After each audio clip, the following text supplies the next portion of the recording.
देश में सबसे चर्चित चेहरा प्रधानमंत्री नरेंद्र मोदी है। दूसरी तरफ बात कर लें तो उत्तर प्रदेश का एक मॉडल दिखाया जा रहा है। कहीं हाईवेज दिखाए जा रहे हैं, कहीं शौचालय दिखाए जा रहे हैं, कहीं विकास की बात हो रही है। चाहे योगी आदित्यनाथ हों, चाहे प्रधानमंत्री नरेंद्र मोदी हो, मगर विकास जिनके लिए किया जाता है वो है भविष्य का। और हमारे साथ जो लोग मौजूद हैं वो कल के भविष्य हैं और वो काम करना चाहते हैं, वो पढ़ना चाहते हैं, वो चाहते हैं कि कुछ चीज़ें हमारे लिए यहाँ मौजूद कराई जाएं जिसको सरकार को ध्यान देनी चाहिए। नमस्कार, मेरा नाम है पवन कुमार और आप देखना शुरू कर चुके हैं राजपथ भारत। इस वक्त हम ग्रेटर नोएडा में हैं। दिल्ली का चुनाव चल रहा है, वो तो मैं कवर कर ही रहा था। उस बीच मैंने कहा कि ग्रेटर नोएडा भी घूम लूँ। फिर ग्रेटर नोएडा आते हैं तो आपको हमारे पीछे ये हॉस्टल दिख रहा है जो 2007 में बनना शुरू हुआ, 2011 में बन पाया, जिसके बाद लगातार इस हॉस्टल में छात्रों की संख्या कम हो रही है मगर कमरे खाली जा रहे हैं। और जिन कमरों में छात्र रह रहे हैं उनके लिए ये विजुअल जो बीच बीच में आपके पास आएंगे, पानी पीने के लिए जो वाटर कूलर रखे हैं वो वाटर कूलर भी नहीं चल रहे हैं। ये विकास हो रहा है। आइए बात करते हैं, पहले आप लोगों से रूबरू कराते हैं कौन कौन है। क्या नाम है भाई आपका? मेरा नाम शशांक नाथ है। मैं गौतम बुद्धा यूनिवर्सिटी में पढ़ता हूँ और मैं BA LLB सेकेंड ईयर में हूँ। अच्छा, विधि, क्या बात है, आप बताइए। मेरा नाम सिद्धार्थ प्रताप आनंद है। मैं गौतम बुद्ध यूनिवर्सिटी से थर्ड ईयर BA LLB का छात्र हूँ। अच्छा, मेरा नाम विकास पासवान है। मैं NIU से LLB कर रहा हूँ। अच्छा, आपका? मेरा नाम राजवीर सिंह है। मैं गौतम बुद्ध यूनिवर्सिटी LLM कर रहा हूँ। अच्छा सर। मेरा नाम रामकिशोर है। मैंने यहीं से B.Ed किया है और मास्टर्स चल रहा है। मास्टर चल रहा है। अब आप तो इनसे रूबरू हो गए होंगे और ये कई जिले से आते हैं। ये लोग एक आस से आए हैं कि हमारे पास नोएडा जैसे शहर के करीब एक हॉस्टल है जहां हम रह सकते हैं, पढ़ सकते हैं और यहाँ से आसानी हो सकती है आने जाने में, मगर तमाम समस्याओं का सामना कर रहे हैं। इन लोगों से बात करेंगे, रूबरू करेंगे। जी, आप यहाँ आए तो इसके बारे में क्या जानकारी थी कि ये हॉस्टल कब बना और यहाँ रहने की? जी, हमें इसके बारे में जानकारी नहीं थी। हालांकि मैं फर्स्ट ईयर जो है यूनिवर्सिटी के हॉस्टल में ही रहा, जहाँ पे पहले जो है फीस जो है हॉस्टल की 45,000 थी और मेस की जो है उतनी ही थी लगभग।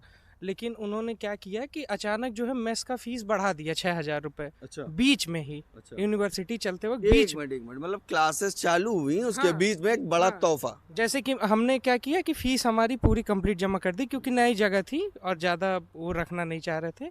लेकिन अचानक फिर पता चल रहा है कि मेस की फीस 6,000 रुपये अचानक बढ़ गई और इसके बारे में हमें उतना पता नहीं था कि ऐसा कोई छात्रावास है हमारे लिए। इस छात्रावास के बारे में बताएंगे, क्या है, कैसे एडमिशन होता है? थोड़ा सा इस छात्रावास के बारे में ये है कि आपको SC कैटेगरी में होना चाहिए, आप SC ST में होना चाहिए और आपकी आय कम होनी चाहिए। जो मतलब थोड़े से इकोनॉमिकली फाइनेंशियली जो स्टेबल नहीं है उनके लिए हॉस्टल बनाया गया है ताकि वो बेटर सुविधाओं से रह सके। इसकी 1,400 रुपये में DD बनती है जो हमने दी जाती है साल भर की, जो Noida and greater Noida authority को दी जाती है।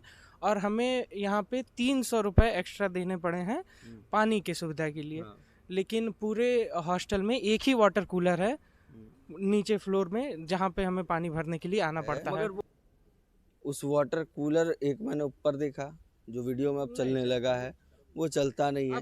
और नीचे जो वाटर कूलर है वो आपके बीच में कोई बहुजन चिंतक, कोई विचारक जो लोग यहाँ से पढ़ के गए उन्होंने शायद अरेंजमेंट करा है। आते रहते हैं। उन्होंने वो अरेंज किया। जी। और सरकार इस पर ध्यान दे रही है कि नहीं? हाँ, साफ सफाई का यहाँ बहुत बड़ी दिक्कत है। हम लोग काफी कोशिश किए हैं साफ सफाई के लिए और इधर बरसात में कई बार यहाँ पे जो है सांप वगैरह भी निकले हैं और प्रशासन से हम लोगों ने काफी गुहार लगाई, कई बार गए भी हैं और हमने जीमेल से भी हम लोग बराबर सूचनाएं पहुंचा रहे हैं, लेकिन साफ़ सफाई के लिए यहाँ कुछ नहीं हो रहा है। अच्छा।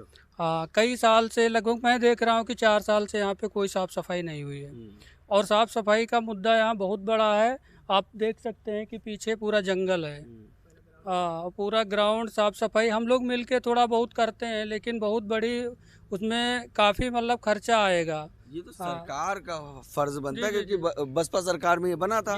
उसके बाद जो सरकार आएगी वो उसके बाद में यहाँ साफ सफाई मुझे लगता है कि जब गवर्नमेंट बनी थी तो उसी समय भले हुआ हो, उसके बाद में यहाँ साफ सफाई नहीं हुई है। वजह क्या है? आपको क्या लगता है कि इतना देखा क्यों नहीं जा रहा? डिजिटल भारत, SCR बनाना है, कुंभ चलाना है, सब कुछ करना है, मगर यहाँ छात्र जो पढ़ना चाहता है, अपने भविष्य को मजबूत करना चाहता है, उसको क्यों नहीं? इनको पता है, आगे आ जाइए। इन लोगों को पता है कि यदि ये छात्र आगे बढ़े तो इनको दबाना मुश्किल हो जाएगा। अच्छा, यही वजह है। यही वजह है। हाँ, यही वजह है। जी आनंद जी, आप बताएं। हाँ, इसमें जैसा भैया ने कहा कि दबाना मुश्किल हो जाएगा, क्योंकि सीधे सीधे जो गवर्नमेंट है वो शिक्षा को ही कमज़ोर करने की कोशिश कर रही है।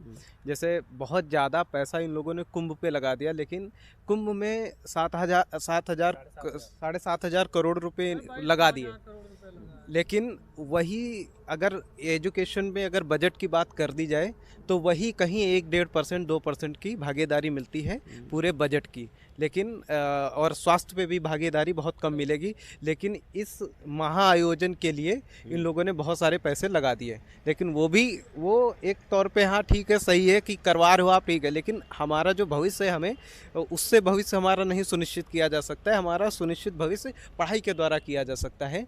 और जो ये हॉस्टल है हमारा, ये जो है, हम जितने भी कमज़ोर वर्ग के बच्चे हैं जो आर्थिक तौर पे बहुत कमज़ोर हैं, तो उनकी क्या है कि उनके लिए बहुत अच्छी अपॉर्चुनिटी है कि वो यहाँ पे रह सकते हैं। जैसे मैं गौतम बुद्ध यूनिवर्सिटी में पढ़ाई करता हूँ, मैं वहाँ की फ़ीस नहीं दे सकता हूँ हॉस्टल की, क्योंकि वहाँ पे 86,000 रुपये पूरे साल की है। यहाँ पे 1,400 रुपये फ़ीस है, और बाकी मेस 1,400 रुपये, जो 1,400 रुपये की DD बनती पूरे साल की, एक महीने की नहीं, पूरे साल की।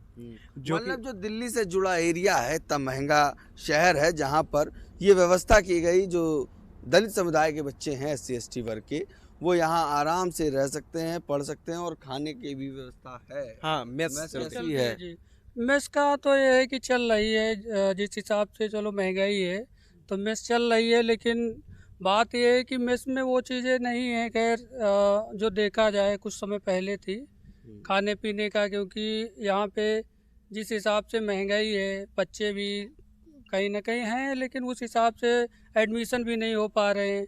कॉलेजों की फीसें इतनी महंगी हो गई हैं, और प्रशासन का भी अपना यहाँ पे जो भी रहता है, कोई सहयोग नहीं, साफ सफाई नहीं है, तो इस वजह से और कॉलेजों की फीस बढ़ने से बच्चे कुछ कम हुए हैं। अच्छा, कॉलेज जो कॉलेज में पढ़ रहे हैं यहाँ आसपास जुड़े, जी जी जी, उनमें फीसें काफ़ी महंगी हो गई हैं, क्योंकि आने वाले समय में ऐसा लग रहा है कि इसी तरह जो स्वास्थ्य, शिक्षा या रोजगार है, और उस हिसाब से बच्चों का स्कॉलरशिप भी नहीं आ पा रहा है। अब तो यही हो गया है कि पहले एक साथ देना पड़ता है, जो मध्यम वर्गीय परिवार है वो इतना पैसा नहीं लगा सकता है एक साथ, और हमारे दलित समाज में खास करके ज़्यादातर परिवार अभी आर्थिक रूप से कमज़ोर हैं। वो जो मजबूत हैं वो कहीं और मशहूर हैं। जी जी जी जी, क्या बात है। ठीक है, ये बात की, और ये हमारे पीछे देखिए 2 छात्र हैं, ये देखिए ये ड्रेस में है, LLB कर रहे हैं लग रहा है। नहीं, हाँ। X-ray technician. अच्छा, टेक्नीशियन हाँ। हैं आप? हम भी एक्सरे टेक्नीशियन हैं। कहाँ से हैं? यहाँ जिम्स कॉलेज, नहीं, वैसे कहाँ से? अंबेडकर नगर। अंबेडकर नगर से हैं आप? गोरखपुर। गोरखपुर। हाँ। ये वो शहर के नाम ले रहे हैं जिसके बारे में आपको बहुत चर्चा मैंने दिखाई है, खबर दिखाई है, अब उस पर ज़्यादा बात नहीं है, यहाँ की बात कर लेता हूँ। फिलहाल जिस तरह से आप देख रहे हैं तमाम राज्यों में जिस तरह के मामले हो रहे हैं, छात्र पढ़ना चाहता है मगर पढ़ नहीं पाता है, प्रेशराइज हो जाता है, और जो बच्चे पढ़ लिख कर आगे निकल रहे हैं उनके साथ ऐसे हादसे हो रहे हैं जो कि बड़ी चिंताजनक है। इसको कैसे देखें? अरे ये तो बहुत बेरोजगारी इस समय महामारी, एक हिसाब से महामारी ही देख लीजिए। जिस तरह महामारी पहले फैली थी, गरीबी महामारी या शिक्षा, वैसे इस समय बहुत सबसे बड़ी अगर बीमारी है तो बेरोजगारी है। हम लोग देख रहे हैं कि 6 साल से मैं अपने विभाग में बताऊं, जहां से मैं जिसकी तैयारी करता हूं, शिक्षा विभाग, वहाँ 2018 से कोई आज तक वैकेंसी नहीं आई, और ऐसा कोई शिक्षा विभाग नहीं है, स्वास्थ्य, शिक्षा, रोजगार, इनके लिए गवर्नमेंट के पास बजट ही नहीं है। 2022 में हम लोगों ने TGT, PGT और हायर में फार्म भरा था, उसके लिए सरकार के पास बजट नहीं है, जबकि 22,000 करोड़ रुपए कुंभ के लिए है। नहीं, एक चीज़ और है, आपने कहा मगर ये काम तो किया है योगी जी ने, आप लोगों के पेपर तो कराए थे RO के, अब वो लीक हो गए तो उसमें अब तो पेपर हो रहे हैं, लेकिन वो पता लगता है कि परीक्षा से पहले ही पेपर आउट हो रहे हैं। इतनी हम लोग मेहनत करते हैं और उसके बाद में भी पता लगता है कि एग्ज़ाम दे के बाहर आते हैं, पेपर आउट हो रहे हैं।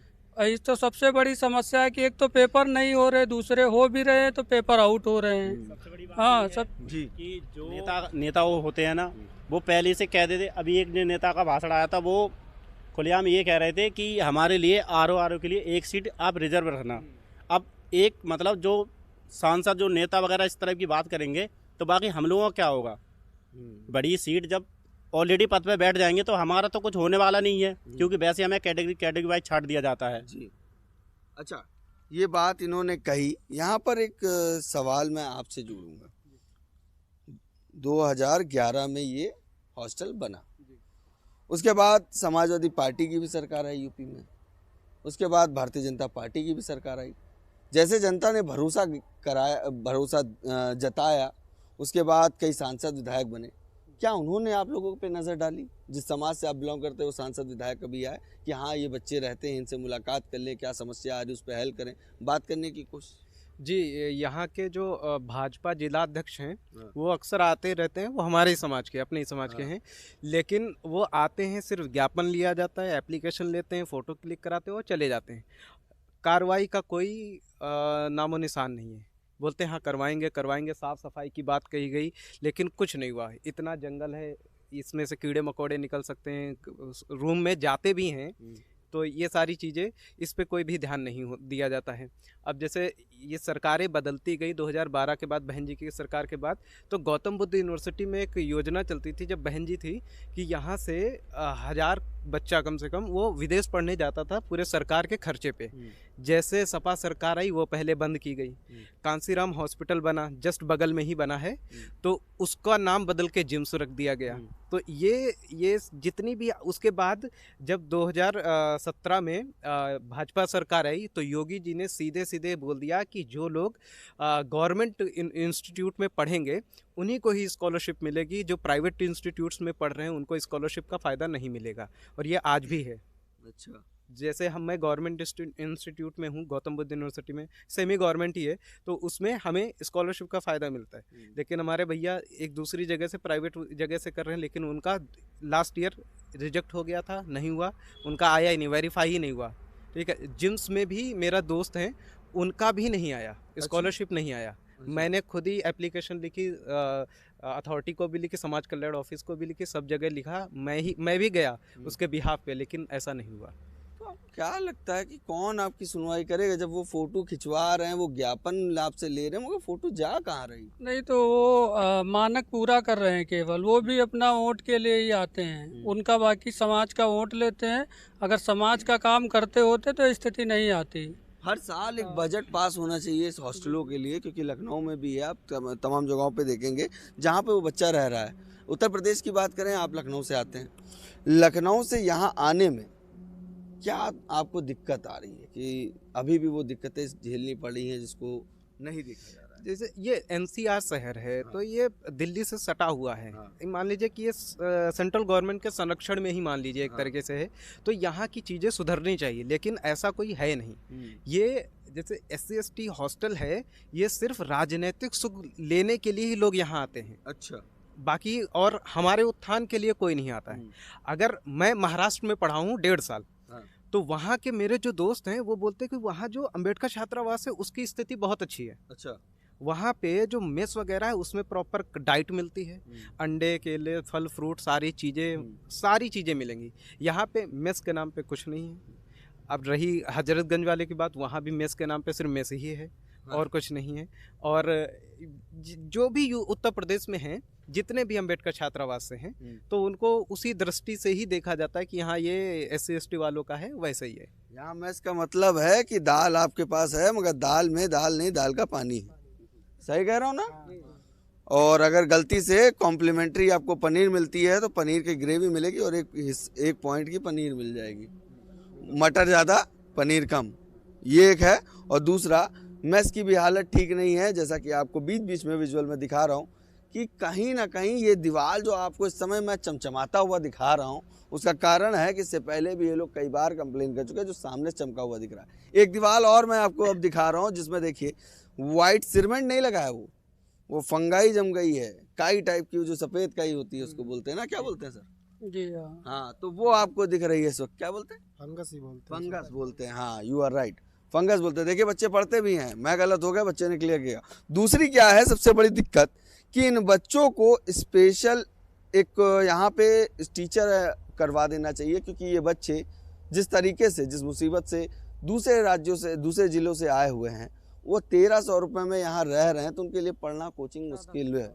1400 रुपये पढ़ने में दिक्कत आती है। तो यहाँ पे ये लोगों की मांग है कि कम से कम कोई टीचर प्रोवाइड कर देना चाहिए, जो शाम को एक गेस्ट लेक्चर ले चल सके, जो कि हमें देख सके, हमें गाइडेंस दे सके, या तो कोई ना कोई ऐसे व्यक्ति को भेजा जो इनके बीच का हो, वो इनको समझा सके कि कैसे पढ़ा जाता है, कैसे आप आगे की तैयारी कर सकते हैं। इस पे सरकार ध्यान नहीं दे रही है। एक बात और जो सामने आई है कि ये बच्चे चाहते हैं कि हम स्पेशल तैयारी करना चाहते हैं, यूपीएससी की या आरओ ये पेपर निकालना चाहते हैं।